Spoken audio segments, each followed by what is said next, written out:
መጽሐፍትን በድምጽ ኢዮብ ዮናስ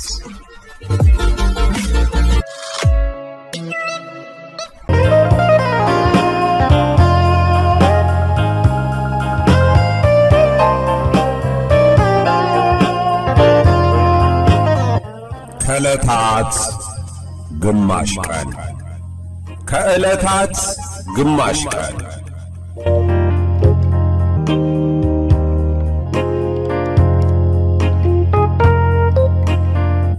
ከአሌክስ አብርሃም መስከረም 2013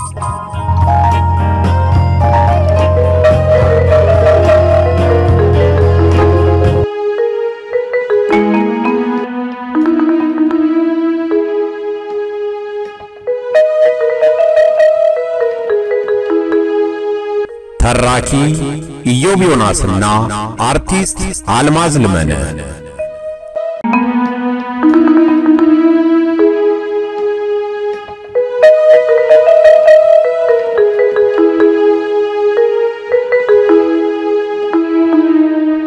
የመጨረሻ ክፍል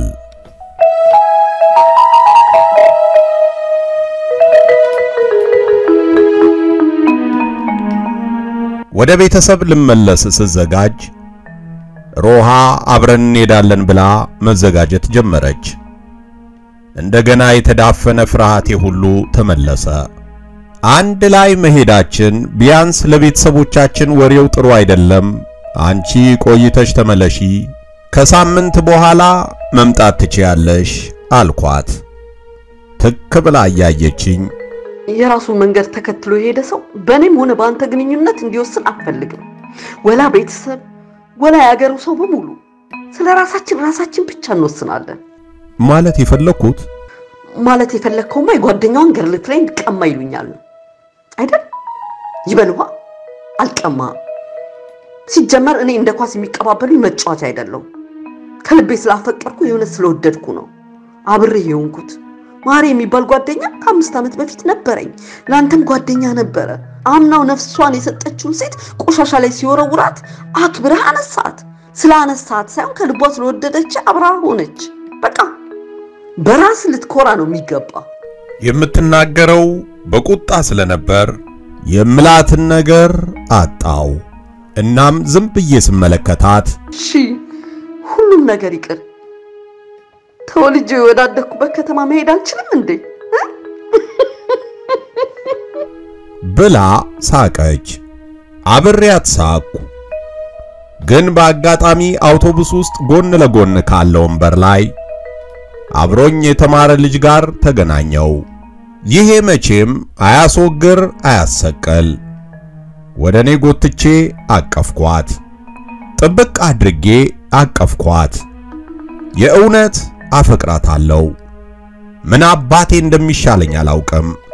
ምን እንደሚጠብቀን ደግሞ እርሷ አታውቅም። ችኮ ነገር ነሽ። በአንድ አውቶቡስ ያውም የማውቃቸው የከተማችን ነጋዴዎች በታጨቁበት አውቶቡስ በተደገፈችና በነካችኝ ቁጥር እየተሳቀቅኩ አብረን ተጓዝ። አዲስ አበባ ቆይቼ ስመለስ ሁልጊዜም ተወልጄ ያደኩባት ከተማ ትጠበኛለች። እታፈናለሁ። ሐሳቤ ከቤተሰቦቼ ጋር የተወሰነ ጊዜ ቆይቼ ወደ አዲስ አበባ ለመመለስና ሥራ ለመፈለግ ነበር። ግን ያላሰብኩት ነገር ሆነ። በትውልድ ከተማዬ ማዘጋጃ ቤት ውስጥ ሥራ አግኝቼ ጀመርኩ። ሥራዬ መጀመሪያ አካባቢ አሰልቺ ነበር። የማንንም አጥርና ድንበር ስለካና ጓሮ ለጓሮ ስዞር እውላለሁ። ያውም ድንበር የተገፋ በሚል ነገረኛ እየተዘለፍኩና እየተዛተብኝ። ያገሬ ሰው ካገሩ ድንበር የበለጠ ለመኖሪያ ቤቱ ድንበር ልቡ ስስ መሆኑን ያወቅኩት ያኔ ነው። በአገሩ የታፈሩ የተፈሩ የሚባሉ ሽማግሌ የቡና ስኒ የምታስቀምጥ መሬት ከድንበሬ ሄደችብኝ ብለው ሰው ካልገደልኩ ሲሉ አይቻለው። እንዲያውም እኔን ዝቅ ያደረጉ መስሏቸው ድንበሬን ማወቅ ከፈለክ ይሄን አባይ ሜትርህን ወዲያ ጣልና አባትን ሂድና ጠይቀው አጥሩን የሰራው እሱ ነው አሉኝ።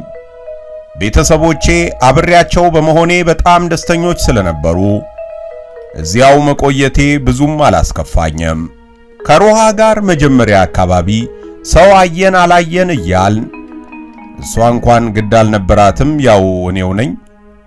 አሳቻ ሰዓትና ቦታ እየቆየን ግን ሰውም አውርቶ ሲወጣለት በግልጽ መገናኘት ጀመር። ያኔ ከሚተቸን ይልቅ አይለያችሁ ባዩ ነበር የበዛው። መሐሪ ከነመፈጠሩም ተረስቶ ነበር።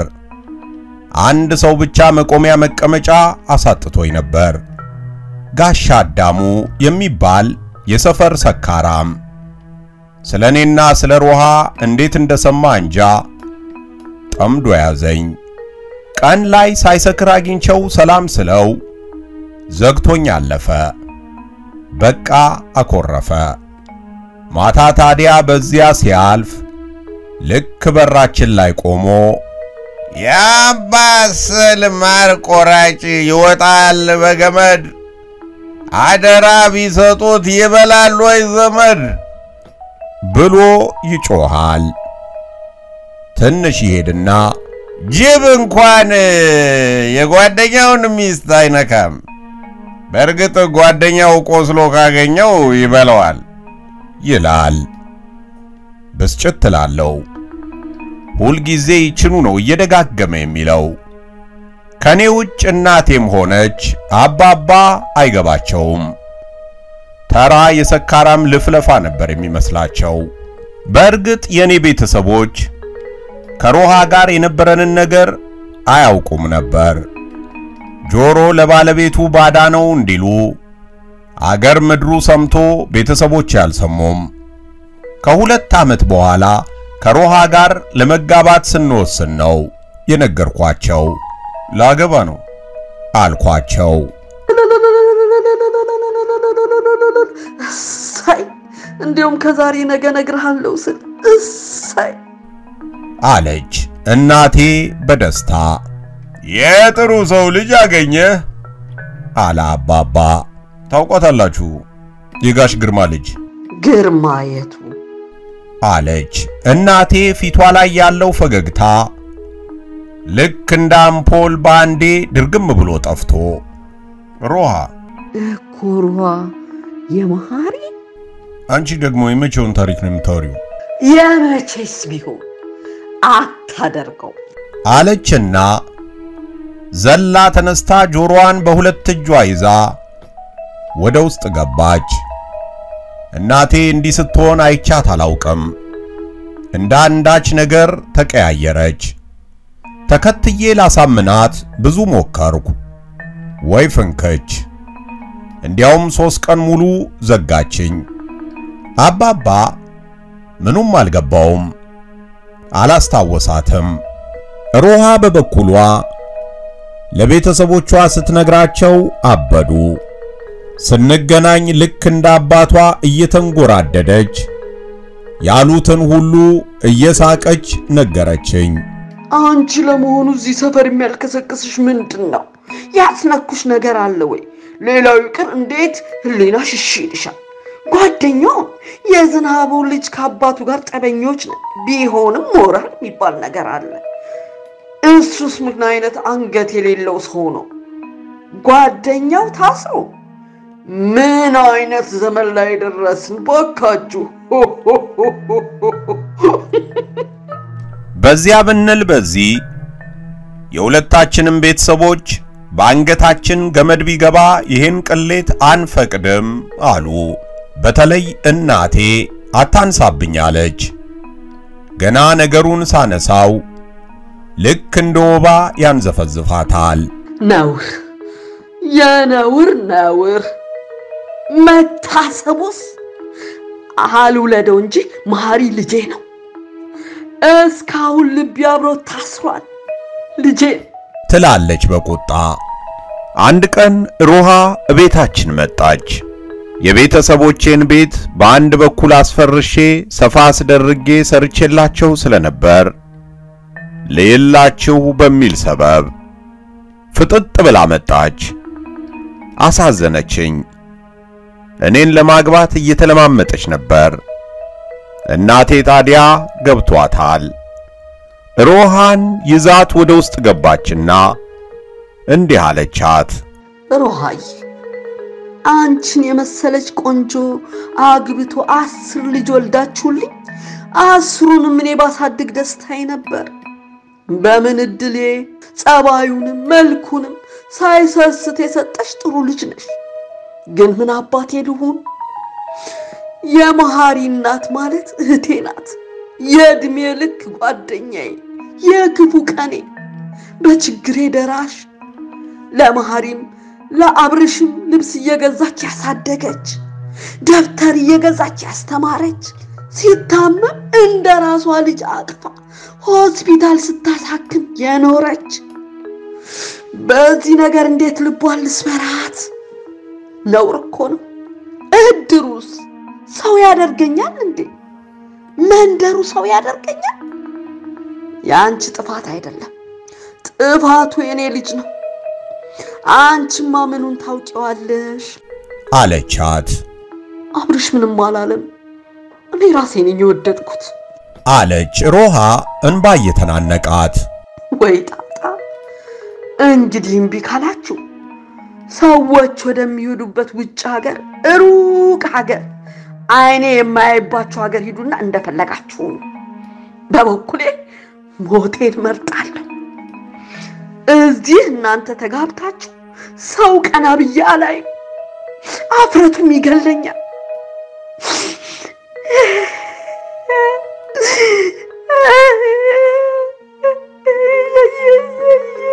ብላ ስቅስቅ ብላ አለቀሰች። ሮሃም እናቴ ፊት በእንባ ታጠበች። ተቃቅፈው ተላቀሱ። ቅስሟ ተሰብሮ እቤቷ ሄደች። እኔም ቃል ሳልተነፍስ ገብቼ ተኛው። እንቅልፍ አልወሰደኝም። ማታ ላይ ከምሽቱ 5 ሰዓት ይሆናል። ጋሻ አዳሙ እየጮኸ መጣ። ገና ድምፁን ስሰማው ነበር ውስጤ የተቆጣው። በራችን ላይ ሲደርስ ቆም ብሎ ተቀበል ብሎ ጮኸና መዝፈን ጀመረ። ደግሞ ድምፁ እንዴት ያምራል! እንዴት ያበሳጫል! የአምባሰል ማር ቆራጭ ይወጣል በገመድ፣ አደራ ቢሰጡት ይበላል ወይ ዘመድ። አምባሰል ተንዶ ግሸን ደግፎታል። ግሸን መደገፉ የኔ ቃል ማክበር ነው። አምባሰል መናዱ ያንቺ ቃል ፈርሶ ነው። ይብላኝልሽ ላንቺ ቃልሽ ለፈረሰው፣ የእጁን መቻጣዋል ቆሞ ከሄደ ሰው። ዘልዬ ተነሳሁና በሩን ከፍቼ ወጣው። እናም ቀጥ ብዬ ሄጄ ሰው መተኛ ያጣል እንዴ? ለምን አፍህን አትዘጋም ሰውዬ ብዬ አምባረኩበት። እናቴ ተንደርድራ ወጣ እየጎተተች አስገባችኝ። ምንም አልተናገረችኝም። እጮሃለሁ፣ ተይው አትጎትችው፣ ይምጣ ይደብድበኝ። የኔ የአዳሙ ጩኸት እንዳይመስልሽ እንቅልፍ የነሳው የራሱ ህሊና ነው። የራሱ ህሊና አፍ ቢዘጋ ህሊና ዝም አይልም። ይጅብ አገር ሕግ ባይምር እንዴት ጓደኛውን አይምርም? እንዴት ነው የሚኖረው እዚች ምድር ላይ? ድንበር መለካት ብቻ አይደለም መሐንዲስነት፣ ለራሳችን ስግብግብነትም ድንበር ማበጀት ነው። ሁሉ ነገር ድንበር አለው። አቶ መሐንዲስ፣ እኔም መሐንዲስ ነኝ። ሰው የሞራል ድንበሩን ሲያልፍ እዚያ ነው ድንበርህ እላለሁ። በሕግ አምላክ እላለሁ። በሕግ አምላክ ፍቅር በተዛነፈ መሰረት ላይ ሲቆም ነገ ተንዶ ትውልድ ከመጫኑ በፊት በሕግ አምላክ እላለሁ። እስኪ በቃው ደንፍቶ በጨለማው ውስጥ ድምፁ እየቀነሰ እየቀነሰ ሄዶ ሰፈሩ ጸጥ ረጭ አለ። አይኖቼ በእንባ ተሞሉ።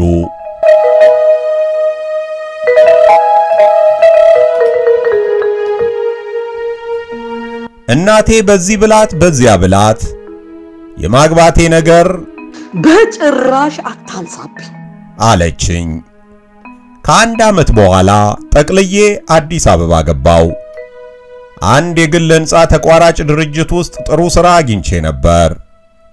ሮሃ ከ3 ወር በኋላ ተከተለችኝ። ጊዜ አላጠፋንም። ጓደኞቻችንን ታማኝ አድርገን በፊርማ ተጋባን። ማታ ጓደኞቻችን ጋር ሰብሰብ ብለን እራት ተገባበዝን። ታዲያ እቤታችን ስንገባ ሮሃ ሞቅ ብሏት ነበር። ልክ እንደ መፈክር እጇን ከፍ አድርጋ የአብርሽ እናትና የኔ ቤተሰቦች ገደል ይግቡ ብላ ጮኸች። እናም አልጋው ጫፍ ላይ ተቀምጣ ስቅስቅ ብላ ማልቀስ ጀመረች።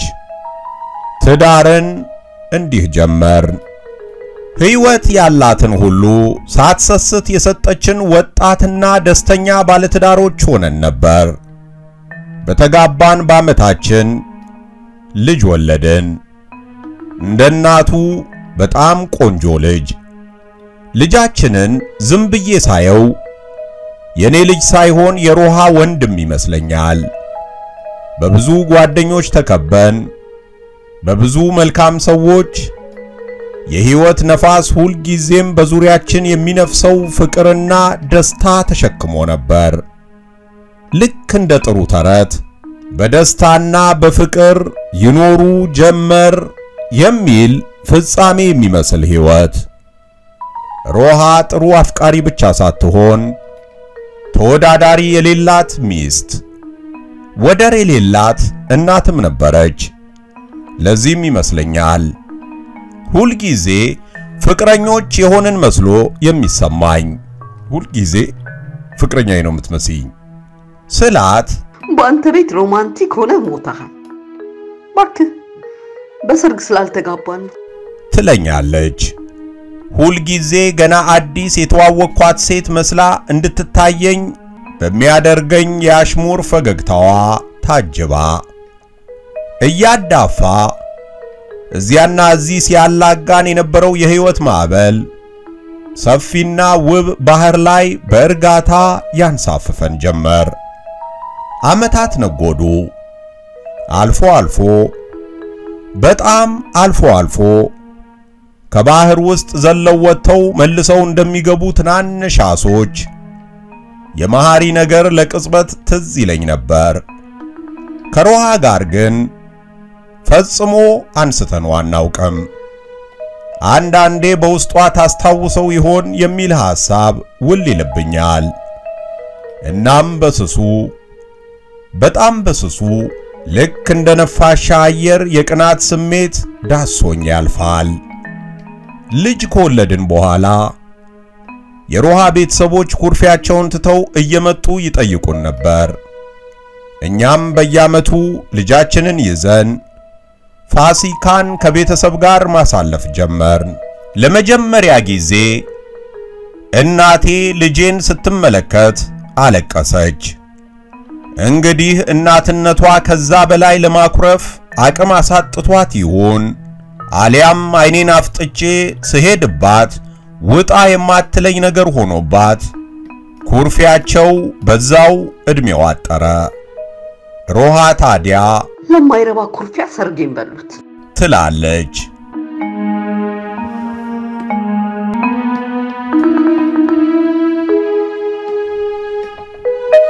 ተስፍሽ ፔሌ አብሮ አደጌ የሰፈራችን ልጅ ነው። ጎበዝ እግር ኳስ ተጫዋች ስለነበረ ነው ፔሌ ያልነው። ኳስ ከማሳደድ ይልቅ ወንጀለኛ ማሳደድ እጣው ሆነና ከዩኒቨርሲቲ ስመለስ ፖሊስ ሆኖ አገኘሁት።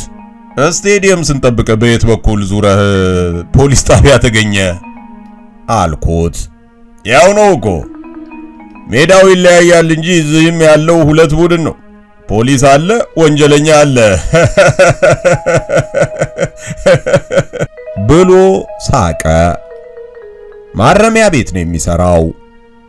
ከሮሃ ጋር በተጋባን በ6ኛው ዓመታችን ለፋሲካ በዓል ቤተሰብ ለመጠየቅ ሄደን መምጣቴን እንደሰማ ተስፍሽ ሰላም ሊለኝ ወደ ቤት መጣ።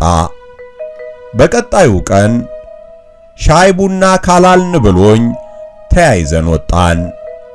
ተቀምጠን የልጅነታችንን ትዝታ ስናነሳና ስንጥል ቆይተን ስለ መሐሪ ተነሳ። ውስጤ እየፈራ መሐሪን ታገኘው ነበር አልኩት። አዎ ያው ተረኛ ሲሆን አንዳንዴ ለሰላምታ ያህል እንተያያለን። እንዴት ነው አልኩ። ለምን ራስህ ሂደህ አትጠይቀውም እንዳይለኝ እየፈራው። ታውቀው የለ ብዙ አያወራም። የሆነ ሆኖ ደህና ነው። መውጫው እየደረሰ መሰለኝ። 12 ይሁን 13 ዓመት ታሰረኮ ለማይረባ ነገር። በስማም ጊዜው እንዴት ይከንፋል አለና ተከዘ።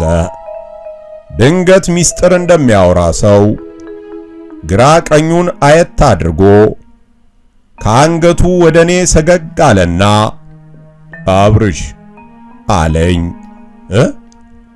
ለማንም ተናግሬ የማላውቀውን አንድ ነገር ልንገርህ። ስለገረመኝ ነው። እስር ቤት ለ3 ዓመታት አካባቢ ሰርቻለሁ። በዚህ ሁሉ ዓመት መሐሪን የሚጠይቁት 2 ሰዎች ብቻ ነበሩ። አንድ እንኳን ሌላ ሰው መጥቶ አያውቅም። አንዷ ያው እትየ ሮሚ ነች። የመሐሪን እናት ማሚን ማለቱ ነው። አንዷ ማን እንደሆነች ገምት እስቲ። እኔ እንጃ ፍቅረኛ ምናምን ያዘ እንዴ አልኩ። እንደማይሆን ባውቅም እንዲያው ለመገመት ያህል ሳሌም አለኝ። ምን ሳሌም?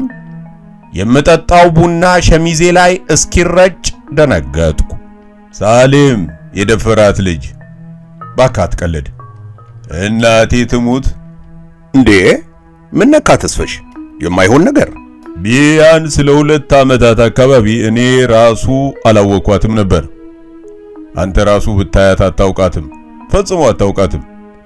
ሁልጊዜ በየሳምንቱ ሐሙስ ከሰዓት 10 ተኩል ላይ ነው የምትመጣው። ያ ሰዓት ብዙም ጠያቂ አይበዛበትም። ቆይ አንተ ታዲያ እንዴት አወካት? ደግሞስ ፈረንጆቹ ውጭ ሀገር ወሰዷት አልተባለም እንዴ? እኔም የሰማሁት እንደዛ ነበር። አላውቅም፣ ብቻ በአጋጣሚ ነው ያወቅኩት። በነገራችን ላይ የካቶሊክ መነኩሴ ሆናለች። እነዚህ ጥቁር ቀሚስ የሚለብሱት እዚህ ፈረንጆቹ ግቢ የሚኖሩት የሉም? ልክ እንደነሱ ነው የምትለብሰው። እዛውኛ ሰፈር ፈረንጆቹ ግቢ ነው እኮ የምትኖረው። እውነትህን ነው? እናቴ ትሙት እያልኩ እና አላመንከኝም፣ ይገባኛል። ግን እሷ ነች ራሷ። ማረሚያ ቤት በመጣች ቁጥር መጽሐፍና የርቀት ትምህርት ሞጁል ነው ይዛ የምትመጣው። ምግብ ምናምን ስታመጣ አይቻት አላውቅም።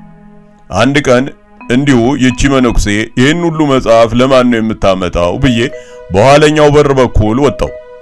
በዚያ በኩል መጠየቂያው ቦታ ይታያል እና ወደ እስረኞቹ መጠየቂያ ስመለከት ከመሐሪ ጋር ተቀምጠው ሲያወሩ አየዋት። ስራዬ ብዬ ከዚያ በኋላ ነው መከታተል የጀመርኩት። ወሬ መውደድ ምናምን ሳይሆን አለ አይደል አብሮ ያደገ የሰፈር ልጅ ከሆነች መነኩሴ ጋር ስታይ ዝም ብሎ የሚያጓጓ ነገር አለው እና ስከታተላቸው በየሳምንቱ ሐሙስ ጠይቀዋለች አለና ቡናውን ፉት አለ። ዝም ብያየሁት። እንግዲህ አለማመን ትችላለህ፣ ግን ልንገርህ፣ የሆነ ቀን ልክ እኔ ተረኛ ሆኜ ስትመጣ መታወቂያዋን ተቀብያየዋት። ሳሌም ይላል፣ ሲስተር ሳሌም። እንግዲህ ግራህን ሲመቱ ቀኝን ስጥ የሚለው ትዕዛዝ ይሆን። ባለቤቷ ይቅር ያለችውን እኛ ምን አገባን? እኔ ራሱ ከዚያ በኋላ በቃ ውስጤ የነበረውን ቅሬታ ምናምን እርግፍ አድርጌ ተውኩት አለና ፈገግ ብሎ አየኝ። አላመንከኝም አለ። ኖ አለማመን ሳይሆን እስከ ሐሙስ ከቆየ ለምን ራስ አታያትም? እውነቴን ነው። ማረሚያ ቤት መሄጃ ጋር ካሉት ካፌዎች አንዱ በረንዳ ላይ ተቀምጠ ስትገባ ማየት ትችላለህ። እኔ ምን ትሰራልኛለች? ነገሩ ገርሞኝ ነው እንጂ። እሱማ እኔም በውስጤ ለብቻዬ ስገረም ነበር። የዚያን ቀን እንዲቹ እንደፈጠጥኩ እንቅልፍ ሳይወስደኝ ሌሊቱን አጋመስኩት።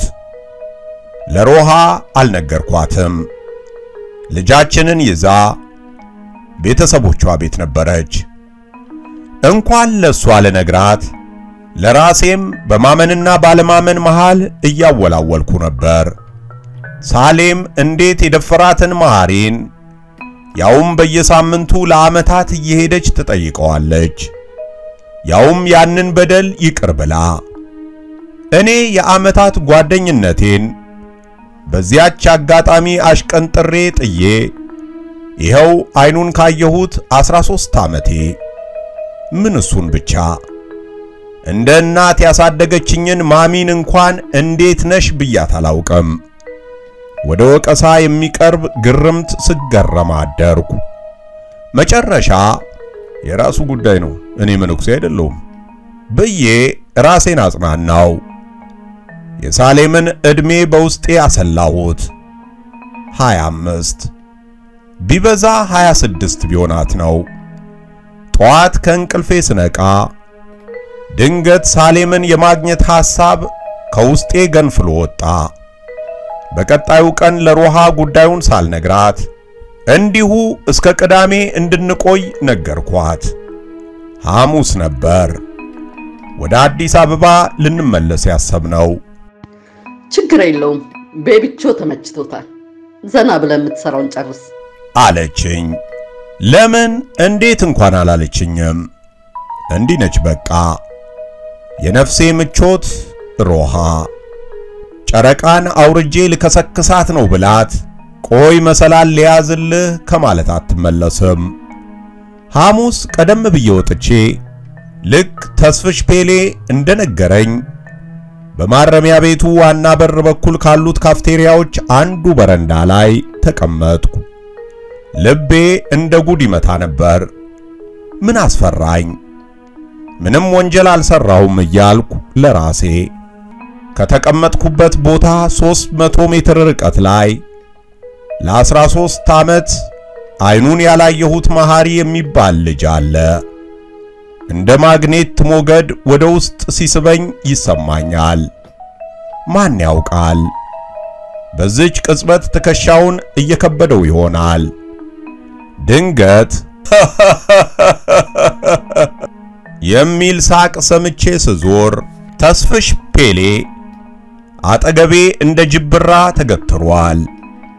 መላ ሰውነቴን እፍረት አጥለቅልቆ እፍረት የቀላቀለ ሳቅ አብሬው ሳቅኩ። እንደምትመጣ እርግጠኛ ነበርኩ አለ። እንዴት አወቅ እባክህ? ፖሊስ አይደለው? ፊትህ ላይ ያነበብኩት። ወንበር ስቦ መንገዱ እንዲታየው አመቻችቶ አጠገቤ ተቀመጠና ሰዓቱን አየት አድርጎ በሹክሹክታ አሁን ትመጣለች ብሎኝ ፈገግ አለ። እንዲሁ ገርሞኝ ነው አለ አይደል? አፍሬ ነበር። ይገባኛል አብርሽ፣ ትንሽ ግራ የሚያጋባ ነገር ነው። እኔም እንዳንተው ነው የተሰማኝ። እንዲያውም እንኳን መጣ አብሮኝ የሚገረም ሰው አገኘው ብሎ ትከሻዬን በወዳጅነት ቸብ አደረገኝ። ቡና አዘን እየጠጣን እስረኛ ለመጠየቅ የሚገቡትን ሰዎች ታሪክ ያወጋኝ ጀመር። እቺ ሴትዮ ባሏ የደርግ ባለስልጣን ነበር። እድሜ ልክ ፍርደኛ ነው። ያቺ በሷ ምክንያት በጩቤ ሰው የገደለ ቦይ ፍሬንዷን ነው የምትጠይቀው። ይሄ ባለባርኔጣው ሰውዬ እያለ የጠያቂ ታሪክ ሲያሸመድደኝ ቆየና ድንገት በሹክሹክታ መጣችልህ አለኝ። ቢያንስ ከኛ 100 ሜትር ርቀት ላይ ረጅም ጥቁር ቀሚስ የለበሰች ራስ ላይ የሚጠለቅ ነጭ የፀጉር መሸፈኛ ሻሽ ያደረገች ረዘም ባለ ሰንሰለት አንገቷ ላይ የጣውላ መስቀል ያንጠለጠለች ወጣት መነኩሴት በፈጣን እርምጃ በእጇ ከበድ ያለ የጨርቅ ከረጢት አንጠልጥላ ስትመጣየው። እየቀረበች ስትመጣ ባንዴ ነበር የለየኋት። ፊቷ ትንሽ ውፍረት ጨምሯል። ቀጥ ብሎ ወርዶ ጫፉ ወደ ላይ የሚቀሰር አፍንጫዋና ቀይ ፊቷ ግን ጮሆ ሳሌም ነኝ ይላል። ታጥፋ ወደ ማረሚያ ቤቱ የሚያስገባውን መንገድ ተከትላ ስትሄድ ከኋላዋ ፈዝዤ እያየኋት ነበር። ውስጤ እርብሽብሽ አለ።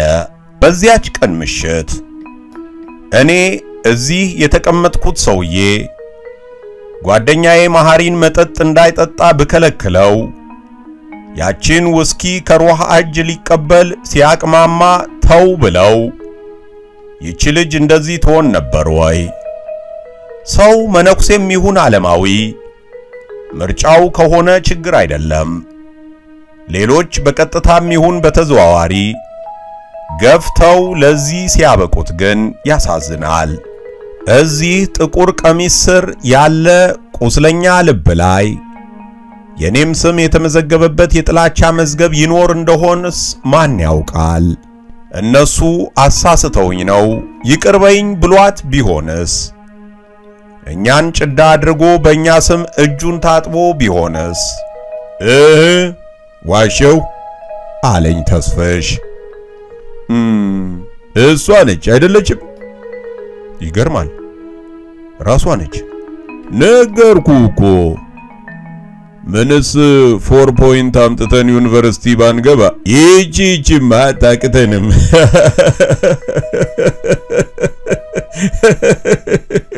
እኔ ምልህ ተስፈሽ ማናገር ብፈልግ ክልክል ይሆን እንዴ? ማለቴ በእምነታቸው ከወንድ ጋር አያወሩ? ልታዋራት ፈለግ? ያው ታውቃለህ እህቴ ማለት ነበረች። እጃችን ላይ ነው ያደገችው። ዩኖ ቁም ነገር ባይሆንም እንዲሁ ባናገራት ደስ ይለኛል። ሰላም ብላት ምናምን። እኔ እንጃ ምን ይመስላል? ችግር አለው? እኔ እንጃ። ስልኳን ማግኘት ግን እችላለሁ። መዝገብ ላይ ስለሚመዘገብ ከፈለክ አመጣልሃለሁ። እባክህ ተቸገርልኝ። ግን ሕጋዊ አይደለም ብሎ ሳቀ። ማታ እቤት መጣና ቁራጭ ወረቀት እያቀበለኝ በሹክሹክታ ሲስተር ሳሌም ማለት አትርሳ ብሎኝ እየሳቀ ሄደ። በቀጣዩ ቀን ጧት ወደ 4 ሰዓት አካባቢ ደወልኩ። ስልኩ ይጠራል፣ አይነሳም። ሁለተኛ ሞከርኩ፣ አይነሳም። ወደ ምሳ ሰዓት አካባቢ መልሶ ተደወለልኝ። በረጅሙ ተንፍሼ አነሳሁና ሄሎ አልኩ። ጤና ይስጥልኝ። በዚህ ስልክ ከ2 ሰዓት በፊት ተደውሎልኝ ስራ ላይ ስለነበርኩ አላነሳውም። ይቅርታ፣ ማን ልበል? አለችኝ ረጋ ባለ ጨዋ ድምፅ። ልቤ ተመንጥቃ ልትወጣ ደርሳ ነበር። አው ሲስተር ሳሌምን ፈልጌ ነበር አልኩ።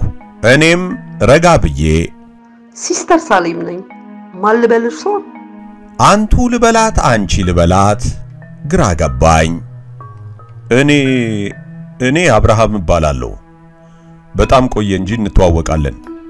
እኔ እንጃ እንዴት መግለጽ እንዳለብኝ።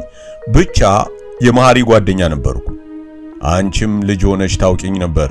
እንጃ ታስታውሽኝ እንደሆን። አፌ ተሳሰረብኝ። አብርሃም እንዴት ነህ? እንዴ በሚገባ አስታውሳለሁ እንጂ የት ሄደ እያልኩ ስጠይቅ ነበር። እንዴት ስልኬን አገኘኸው? ኡፍ ቀለል አለኝ። ታሪኩ ረጅም ነው። የምኖረው አዲስ አበባ ነው።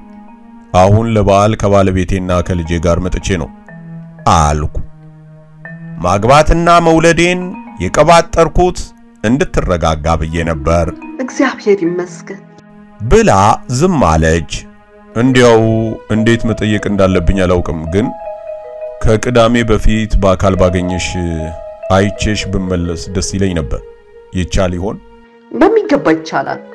የምትመጣበትን ቀን ከነገርከኝ ጥበቃዎቹ ጋር የመግቢያ ካርድ ተውልሃለሁ። ዛሬ ሰዓት ካለሽ ከሰዓት መምጣት እችላለሁ? አዎ ትችላለህ። እባክህና ከ8 ሰዓት ጀምሮ እስከ 10 ሰዓት ባለው መምጣት ትችላለህ። ስትደርስ ስምህንና ከኔ ጋር ቀጠሮ እንዳለ ንገራቸው። ውስጤ በደስታ በስጋትና በማላውቀው ስሜት ተናወጠ። እንዲህ ይቀላል ብዬ አላሰብኩም ነበር። እረ ለመሆኑ ምንድነው የምላት? ምን ልታዘዝ ብትለኝ ምን እላለሁ? በቃ እንዲሁ ላይሽ ነው የመጣሁት እላለዋ። በፍጥነት ሮሃ ጋር ደርሼ አብረን ምሳ በልተን ወደ ቤት ተመለስኩ። ያረፈችው ቤተሰቦቿ ጋር ነበር።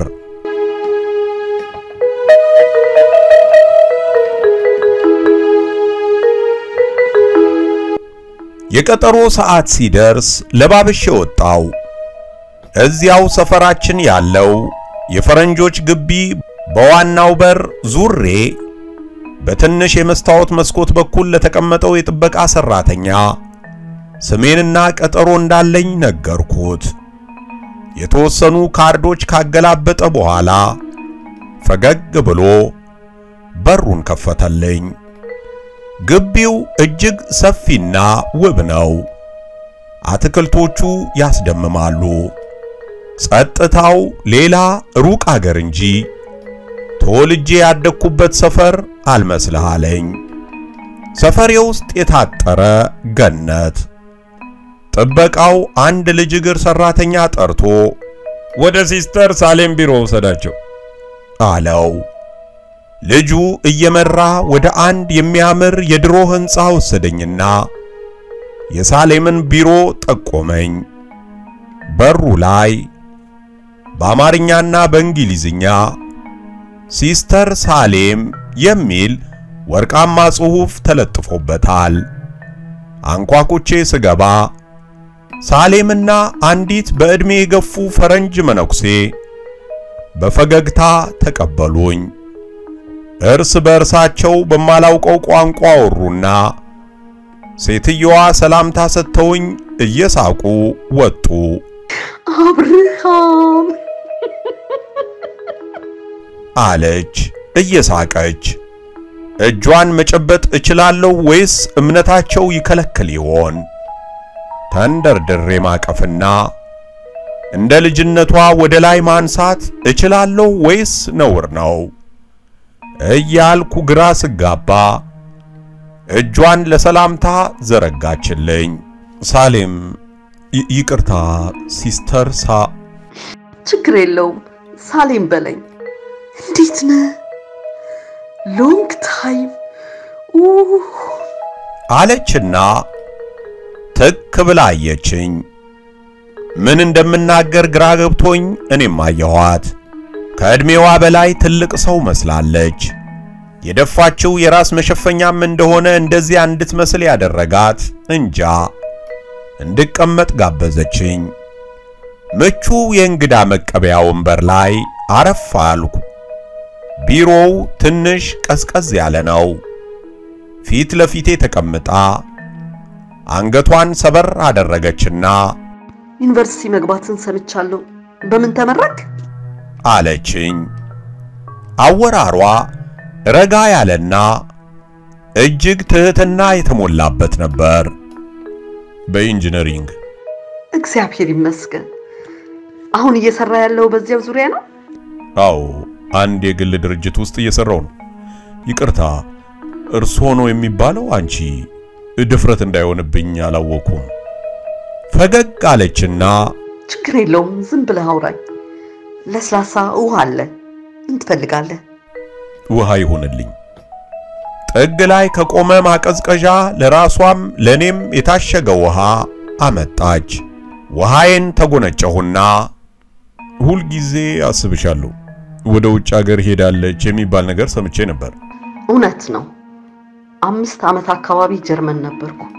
ምን እንደተማረች መጠየቅ ፈለኩ፣ ግን ፈራው።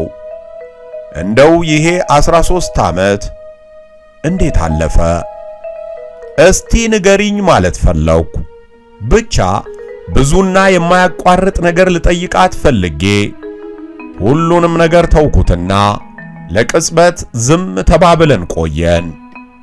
እንደምንም ራሴን አደፋፍሬ በቀጥታ እንዲህ አልኳት፣ ሳሌም ምንም ነገር ተመልሼ ላስታውስሽ አልፈልግም፣ ግን ሁሉ ጊዜ ራሴን እንደወቀስኩት እንደተጸጸትኩ ነው።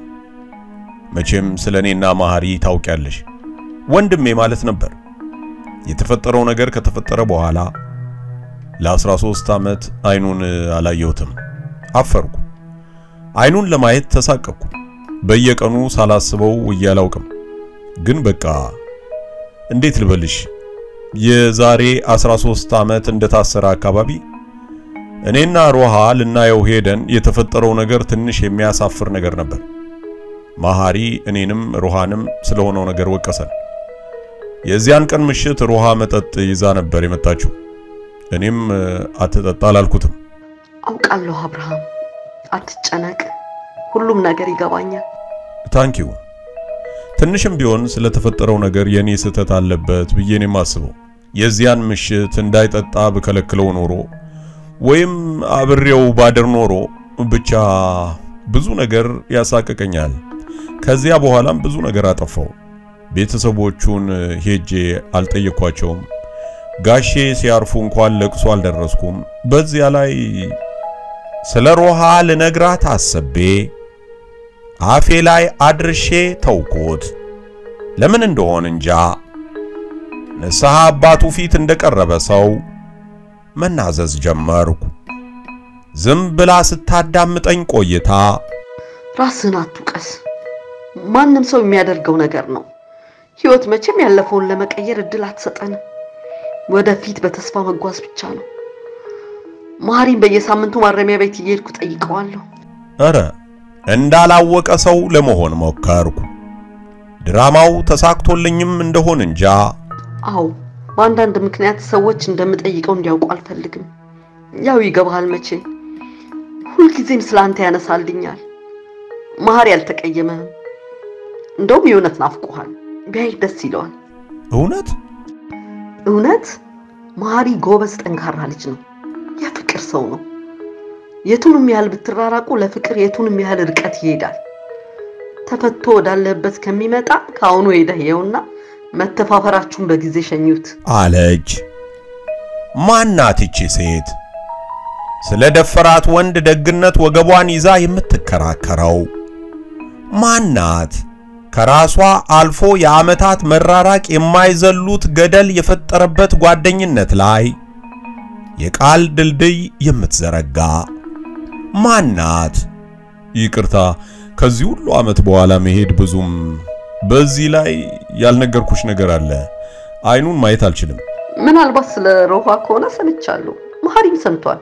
ሰው ናችሁ፣ የሚያቀራርብ ብዙ የጋራ ነገር ነበራችሁ እና ደግሞ ማህሪ ጋር የነበራቸው ነገር ያለፈ ታሪክ ነው። አይኗን ቀና ብዬ ማየት አልደፈርኩም። ይቅርታ ሳሌም፣ ባለበት ሰላም ይሁን፣ እንደገና ላገኘው አልችልም አልኩ።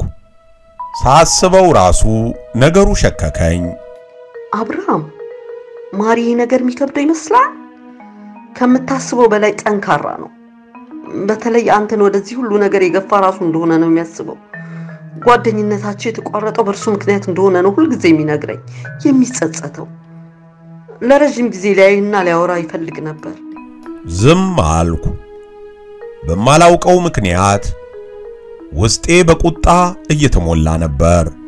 እንደነገርኩሽ የታሰረ ሰሞን ያደረገው ነገር ሁሉ ትቼው እኔም ሮሃም ትተኑ ልንጠይቀው ሄደን ነበር። ፊቱ ላይ ያየሁት ጭካኔ ልቤን ነው የሰበረው። ያኔ ነው ውስጤ የተሰበረው። ከማህሪ ሌላ ሰው አላውቅም፣ ጓደኛ አላውቅም፣ ወንድም አላውቅም። ብቸኝነት ውስጥ ነበር የተዘፈኩት። ከሮሃ ጋር ከ4 ዓመት በላይ በስልክ ከማውራትና ሁለታችንም ከተሰማን ነገር ለመውጣት ከመታገል የዘለለ ምንም ነገር አልነበረንም። አሁን ከሚያሳፍረኝ ነገር ውስጥ የተዘፈኩት በሱ ምክንያት ነው። ከዚህ ሁሉ ጊዜ በኋላ ምንድነው የሚያወራኝ?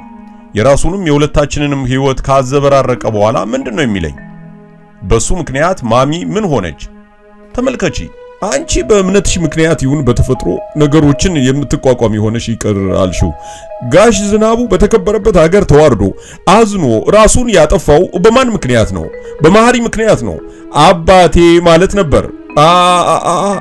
አብሮ አሳድጎናል። ድምጼ እየጨመረና እንባ እየተናነቀኝ ነበር። ሳሌም ዝም ብላ ስትመለከተኝ ቆየችና ማሪን ይቅር አላልኩት እንጃ፣ ለዚያም የሚያበቃ ልብ ያለኝ አይመስለኝም። ማሪን የምጠይቀው ከጎኑ የሆንኩበት ሌላው ይቅርና በራሴ ምርጫ እዚህ ለመስራት መርጬ የተመለስኩበት በየቀኑ ከማስታውሰው ህመም ጋር እየታገልኩ የምኖረው ደግ ስለሆንኩ ይመስላል። ካንተም ከሮሃም የተለየ መንፈሳዊ ከፍታ ላይ ስላለ ይመስላል። አይደለም፣ እውነታው ማሪ ምንም ወንጀል የሌለበት ንጹህ ልጅ ስለሆነ ካለ ስራው እድሜ ልኩን በእስር ስለማወቀቅ ነው። ተይ እንጂ ምንም ወንጀል የለበትም። አጉል ሃይማኖተኝነት መሰለኝ። ተበሳጨው። አብርሃም፣ የዚያን ቀን ምሽት ማሪ ያልደፈረኝ ፍጥጥ ብዬ አየኋት። የደፈረኝ ጋሽ ዝናቡ ነው። ምንድነው የምታወሪው ሳሌም? እና በእጇ እንባዋን ጠረገች።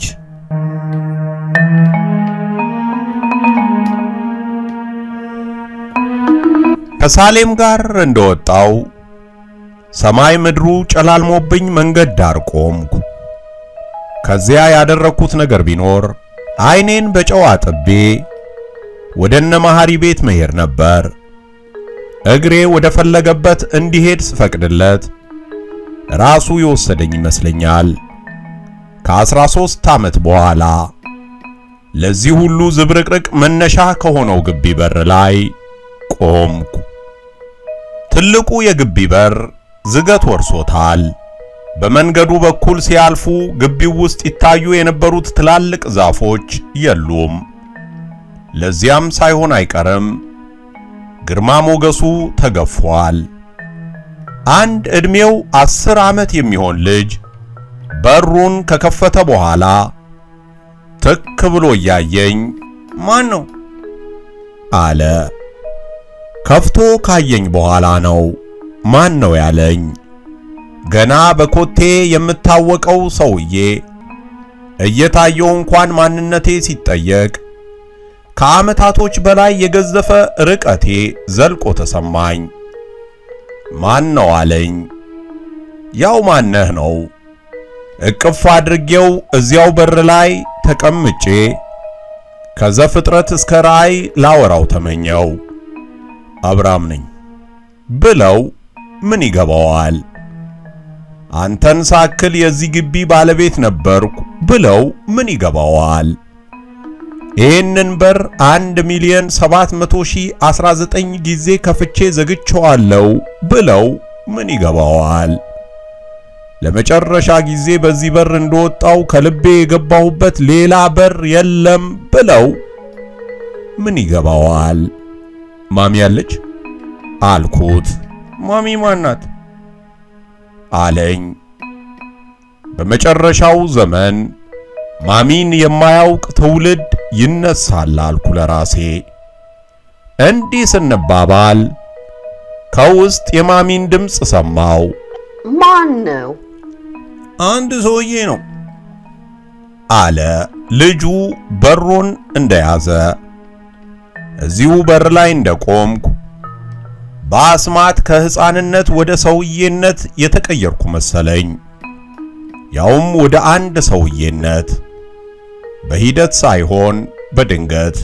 ታዲያ በሩን ልቀቃ፣ ሰው በየት ይለፍ አለችው። ልጁ ወደ ጎን ዞር ሲልልኝ ራመድ ብዬ ገባው። ማሚ በረንዳው ላይ ቆማ ባለማመን ትክ ብላ አየችኝና አረ በሞትኩት ወየ ወየ ወየ ወየ ወየ ወየ ወየ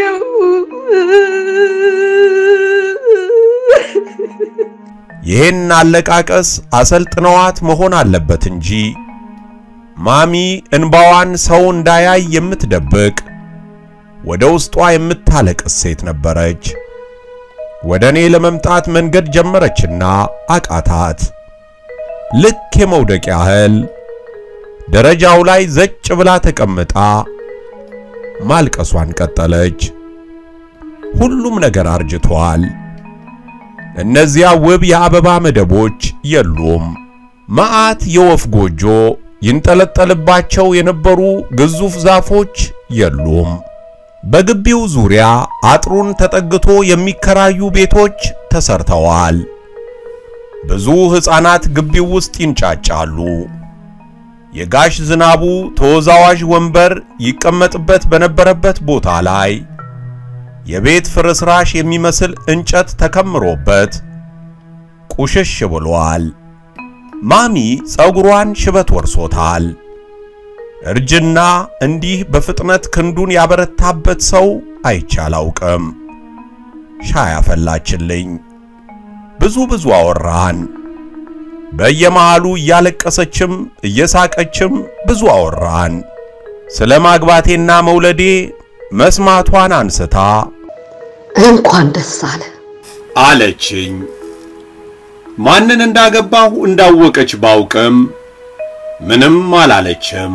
ስለ ማሪ ብቻ ውስጧን ስፍስፍ እያለ እንዲህ አለችኝ። አሳድጌዋለሁ ይህ ልቤ አለች፣ ደረቷን ልክ እንዳልቃሽ እየደቃች።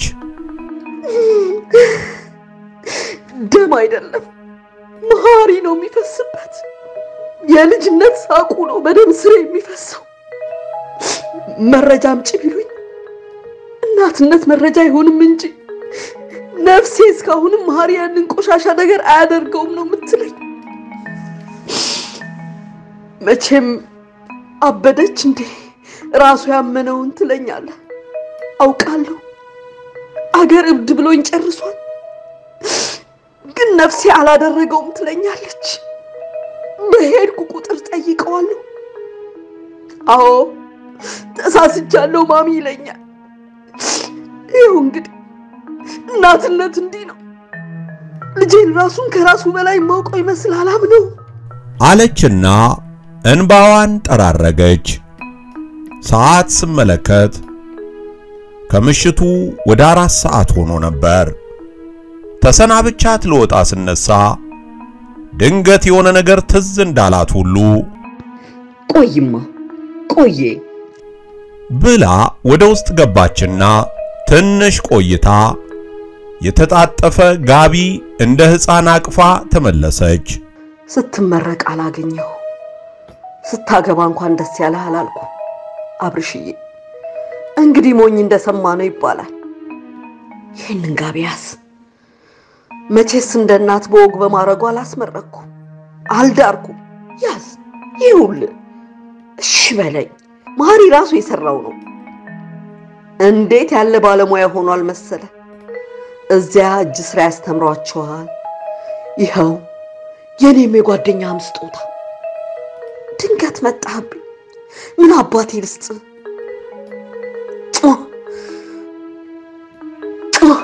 ጋቢውን አሳቀፈችኝና እቅፍ አድርጋ ጉንጬን አገላብጣ ሳመችኝ።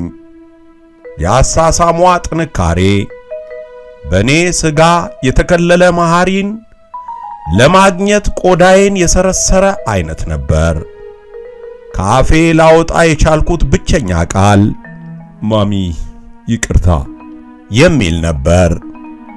በእጆቿ ትከሻዬን መታ መታ እያደረገች ሂድ አስመሸውብህ ሂድ አለችኝ።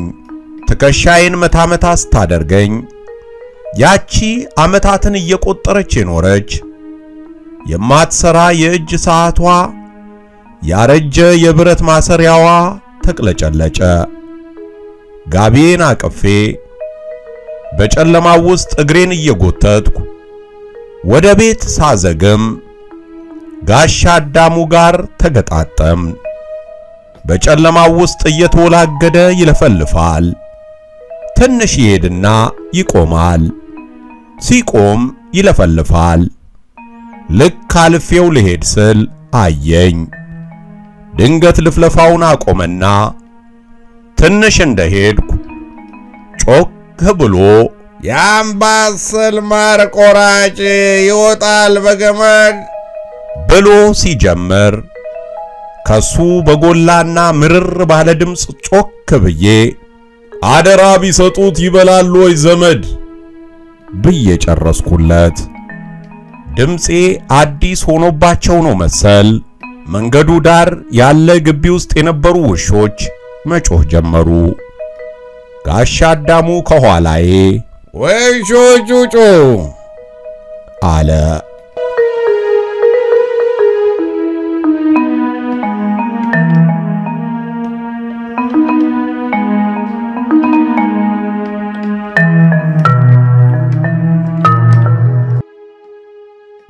ሰላምና ጤናን እንደ ሁልጊዜው ለእናንተ እየተመኘሁኝ ዛሬ እንግዲህ በቀጥታ ከዕለታት ግማሽ ቀን የአሌክስ አብርሃም መጽሐፍ ተቋጭቷል ማለት ነው።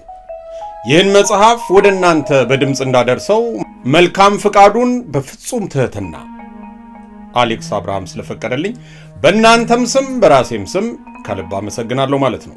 በቀጣይ አለመኖር እየጠበቀን ይገኛል።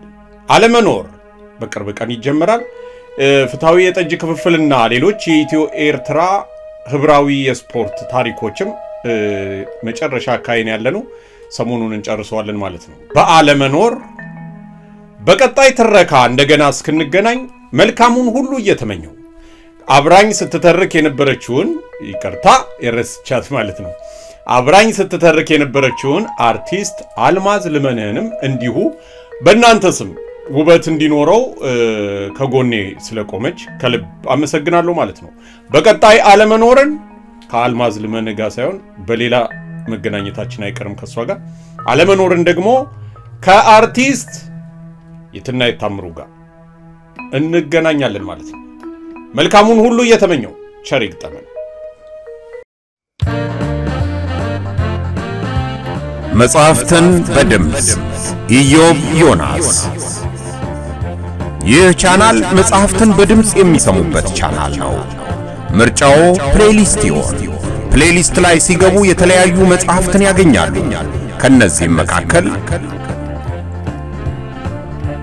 ኩዳድ ደራሲ ማተቤ መለሰ ተሰማ፣ ጉንጉን ከኃይለ መለኮት መዋዕል፣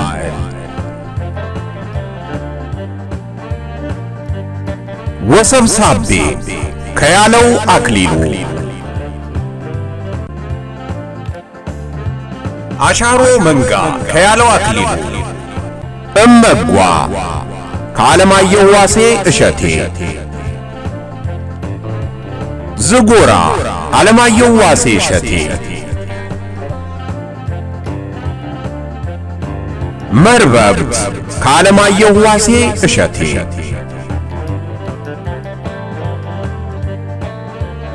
ራምቦ ከስንዱ አበበ ትርጉም፣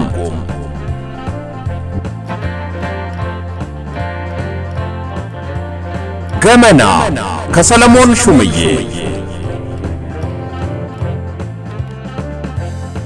ሁቱትሲ ትርጉም ከመዘምር ግርማ፣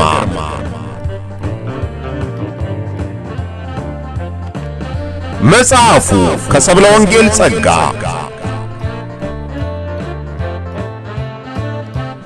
ምርኮኛ ከቆንጂት ብርሃን፣ ፍታዊ የጠጅ ክፍፍል ከገነነ መኩሪያ ሊብሮ፣